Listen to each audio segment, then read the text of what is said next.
Vamos a continuar desarrollando algunos ejemplos. He puesto ya una catalogación en nuestro notebook que corresponde a cada uno de los ejemplos realizados previamente. Primero hicimos una comparación numérica de los métodos. ¿Sí? Entonces le coloqué un encabezado. Después vimos el cálculo o la estimación de errores para utilizar estos programas. Después lo que hicimos fue definir una función que estaba dada por una integral y bueno, le hicimos la gráfica. Recordemos que en este caso, bueno, pues esta gráfica corresponde a cómo va aumentando el área, ¿no? Es decir, en la medida en la que uno lo que hace es justamente recorrer cada uno de los intervalos. En este caso coincidió con esta función, entonces están ustedes integrando desde 0 hasta un punto posterior. Entonces cada vez que van haciendo un corte hasta algún valor de x, pues va aumentando el área, ¿no? Hasta lograr el área total prácticamente, que sería de 0.5, y eso es lo que nos está diciendo justamente el gráfico del último ejemplo realizado. Vamos a hacer entonces ahora un cálculo muy similar. Por ejemplo, otro problema que se podría resolver aquí directamente sin tener que recurrir al concepto de ecuación diferencial sería qué es lo que ocurriría cuando tenemos, por ejemplo, una función que es dependiente del tiempo.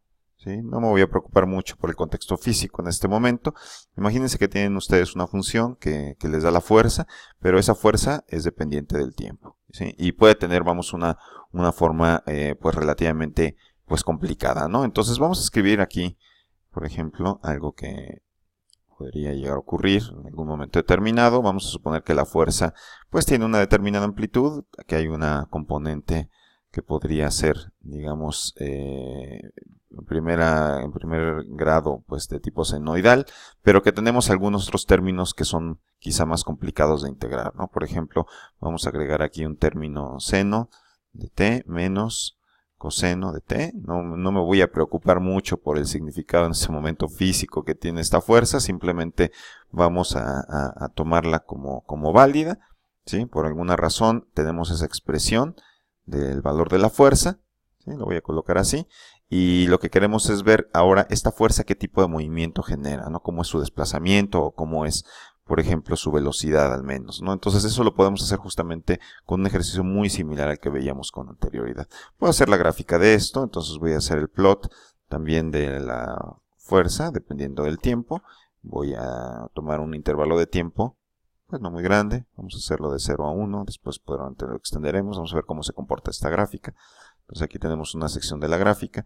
Si yo continúo incrementando el intervalo, pues lo que voy a ver es que la gráfica varía, ¿sí? De manera un poco caprichosa. Ahí lo tenemos, ¿no? Entonces, de acuerdo a esta fórmula. Y ahora lo que quisiéramos ver es, por ejemplo, calcular la velocidad, ¿no? Entonces, si ustedes regresaran aquí y quisieran calcular la velocidad y queremos ahora graficarla, vamos a ver qué es lo que ocurre. ¿Cómo podremos hacer el cálculo de la velocidad? Bueno, vamos a asumir que la masa del objeto, ¿sí? Es de 2 kilogramos. La voy a usar la letra M para ello, ¿sí? Y este es meramente para completar las fórmulas. Así que entonces, ¿cómo podríamos calcular la velocidad? Vamos a asumir que la velocidad inicial es el reposo. Entonces, en este caso, como sabemos de física, nuestra velocidad en términos del tiempo tendría que ser nuestra integral de la aceleración. Es decir, tendríamos que definir, en este caso, una función de aceleración, que básicamente, bueno, es prácticamente trivial, lo podemos hacer en realidad en la parte de arriba, que sería igual a f de t dividida por m. Y entonces ahora sí, la velocidad sería la integral de la aceleración. Entonces podríamos usar alguno de nuestros métodos de Simpson, ¿sí? Y por ejemplo, vamos a integrar entonces a de t, y lo voy a hacer dentro del mismo intervalo.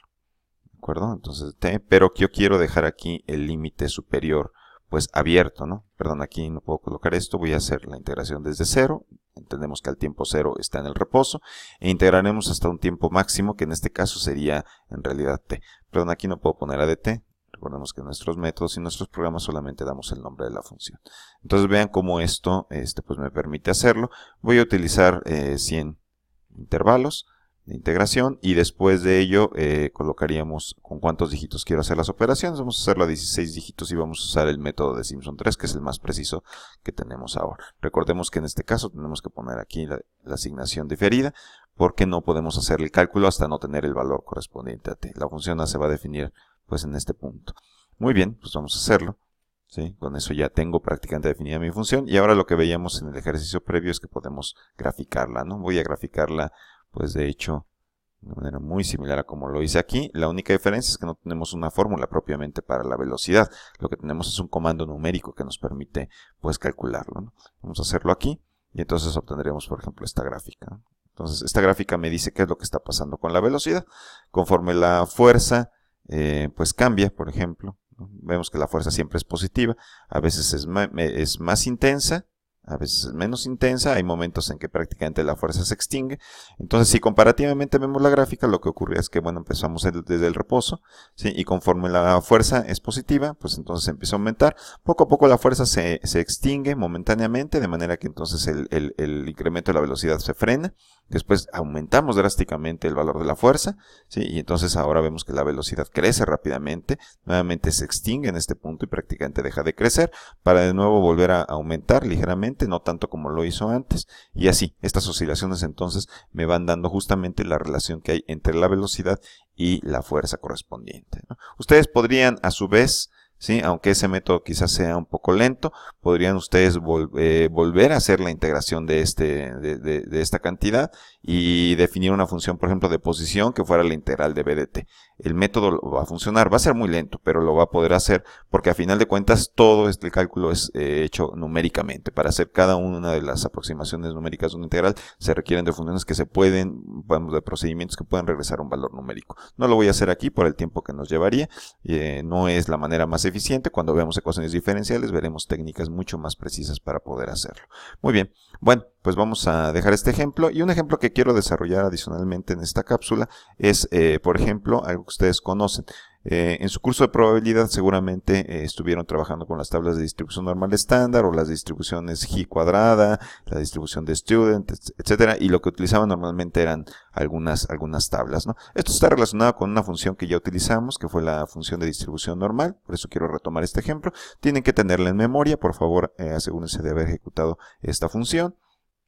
Y entonces la pregunta es, bueno, pues estas tablas que conocemos pues en nuestro curso, por ejemplo, ¿cómo se calculan, no? En realidad son aproximaciones numéricas. Lo que se hace es tener una función que no es precisamente integrable, o sea, no es integrable en términos de que no podemos obtener una función más sencilla para expresar su resultado en términos analíticos, de manera que nos tenemos que conformar con el resultado numérico. Estas tablas están construidas precisamente así, hechas de manera numérica, ¿sí? Entonces, ¿qué es lo que se hace aquí? Bueno, y asegúrense, si quieren compararlo, de establecer o de buscar aquellas tablas en donde la integración se hace a partir del cero, de la media de la distribución normal estándar hasta un punto posterior z. Entonces recordaremos que lo que nos da es esto, es una vez que uno ubica z, por ejemplo 2.24 como aparece aquí, entonces buscaríamos los primeros, el entero y el primer decimal aquí, 2.2, y después buscaríamos el 2.24 que correspondería a esta aproximación, buscando la centésima en esta línea. Entonces el 2.24 sería esta área, que es la que aparece reportada en la figura que aparece aquí. Entonces la pregunta es cómo reproducimos esta tabla utilizando, por ejemplo, los comandos de integración numérica que hemos construido. Bueno, vamos a hacerlo y finalmente pues lo que haremos es comparar los resultados. Entonces voy a abrir nuevamente esto. Ya tengo la definición de la función z. Básicamente lo que tendremos que hacer es una tabla. Me voy a concentrar en la parte importante. No voy a poner las filas superior y lateral que corresponden a las referencias, simplemente voy a obtener los resultados. Ustedes podrían complementar estas tablas ya haciendo pues alguna escritura adicional en matemática, modificando el resultado que voy a obtener a continuación. ¿Qué es lo que queremos hacer? Bueno, pues nuestra tabla está hecha de integrales, entonces podemos usar un método de integración. Voy a usar un método de Simpson, por ejemplo. Voy a dar la función f, que fue definida previamente para la distribución normal estándar. Voy a hacer la integración ahora, en este caso, desde 0 hasta un límite superior que voy a definir, ¿no? Recordemos que el 0, pues justamente corresponde a la integración a partir de este punto. Muy bien. Entonces será de 0. Ahora fijamos el límite superior, coma. Después daremos, por ejemplo, 100 subintervalos. Pueden dar un valor en realidad menor, para que este cálculo no se haga muy tardado. Voy a darlo a 50 y vamos a ver qué pasa con la precisión. 50, y después haremos el cálculo solamente a 8 dígitos. Entonces vamos a colocar aquí, hacer las operaciones a 8 dígitos, y posteriormente, bueno, pues estaríamos ya simplemente indicando el método correspondiente que nos interesa. Voy a usar el método de Simpson 3, el Simpson 3 octavos, para que sea lo más preciso posible. Muy bien, coma. Después de ello, pues lo que tendremos que hacer para generar esta tabla es generar una serie de renglones y de columnas, ¿no? Y aquí es donde tenemos que ver qué es lo que queremos reproducir. Bueno, a ver, primero, el primer rango dentro de una tabla corresponde a los renglones y el segundo corresponde a las columnas. Entonces, los renglones, la variable i de dónde a dónde debe de ir. Esa variable i corresponderá justamente a los valores correspondientes que vemos aquí, que sería el entero y la décima. Así que entonces si queremos reproducir esto, pues lo que podemos establecer es simplemente poner aquí esta integración desde 0 hasta algún valor y la i correspondería justamente a ese número. Entonces voy a integrar desde 0 hasta aproximadamente 4, que es donde viene reportada nuestra gráfica, o pueden hacerlo hasta un valor mayor, pero bien, ya sabemos que las áreas prácticamente no cambian después del 4. Muy bien, el incremento, a ver, el incremento es importante, lo tengo que hacer de una décima en una décima, porque justamente estas tablas en esta parte están construidas de una décima en una décima, ¿no? Que corresponderían a este lado de la tabla. Después de ello, pues lo que podemos hacer ahora es para las columnas poner otra variable j, ¿sí? Y ahí sí iríamos desde 0 hasta 0.9 básicamente, ¿sí? Y cubriendo los intervalos, perdón, hasta 0.9, cubriendo los intervalos de una centésima en una centésima, ¿no? Que es lo que corresponde con la otra sección o el otro menú de la tabla, que corresponde a la parte superior, ¿no? Entonces con eso deberíamos de poder generar esta tabla. ¿Cómo se obtiene el límite de integración? Bueno, el límite de integración se obtiene sumando el renglón 1.4, o bueno, el ejemplo que viene aquí, 2.24, 2.2 más 0.04, ¿sí? Que corresponde a esto. Así que entonces lo único que tengo que hacer es sumar las etiquetas del renglón y de la columna para poder obtenerlo en mi gráfica en el ejercicio que estamos haciendo. Así que entonces lo que voy a colocar aquí es justamente el i más j. Y eso me debería de dar una tabla. Finalmente voy a aplicar el comando matrix form, ¿sí? Para que la salida esté dada como una matriz bien construida, más que una lista con sublistas. Vamos a hacerlo. Y bueno, ahí está nuestra tabla. ¿De acuerdo? Voy a reducir ligeramente el tamaño del notebook para poder verlo completamente en la pantalla. Lo voy a llevar hasta 150%. Ahí está la tabla completa, ¿sí? Ustedes podrían inclusive, bueno, pues recortar esto hasta simplemente un número de dígitos determinado. Por ejemplo, si yo pongo aquí que nada más quiero ver, digamos, los 4 primeros decimales, entonces voy a colocar 5 dígitos. Voy a volver a repetir el cálculo, ¿sí? Y bueno, pues ahí tendré reportado 5 dígitos por lo regular, ¿no? Si quiero verlo todavía más corto, me parece que la tabla solamente tiene 4 decimales. Entonces, bueno, lo puedo hacer, ¿sí? Y básicamente vamos a comparar ahora este resultado con nuestra tabla. Por ejemplo, pueden ver algunos de los resultados. Lo voy a tratar de poner a un lado. Vamos a hacer esto un poco más pequeño, simplemente para ver la gráfica. Entonces pueden ver ustedes, por ejemplo, aquí el resultado sería 0, aquí sería 0.0039, que correspondería a este punto 004. Hay obviamente redondeos de nuestros métodos para aparecer en esta tabla. Después 0.120, etcétera, ¿no? Entonces vean cómo ustedes pueden controlar de alguna manera esto, ¿no? Quizá esto se vería mucho más preciso si garantizamos que nada más nuestra tabla esté hecha, todas las operaciones estén hechas a 4 dígitos, ¿sí? Vamos a reportar el resultado. Matemática va a seguir escribiendo esto en forma de aproximación a un mayor número de dígitos, ¿no?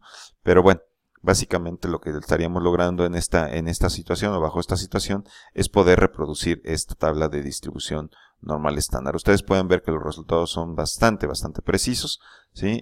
Ya prácticamente a 50 divisiones, en realidad estarían usando 150 subintervalos, pues prácticamente la tabla está bastante bien construida, ¿no? ¿Sí? Inclusive con una precisión mayor a la que está esta tabla en internet reportada.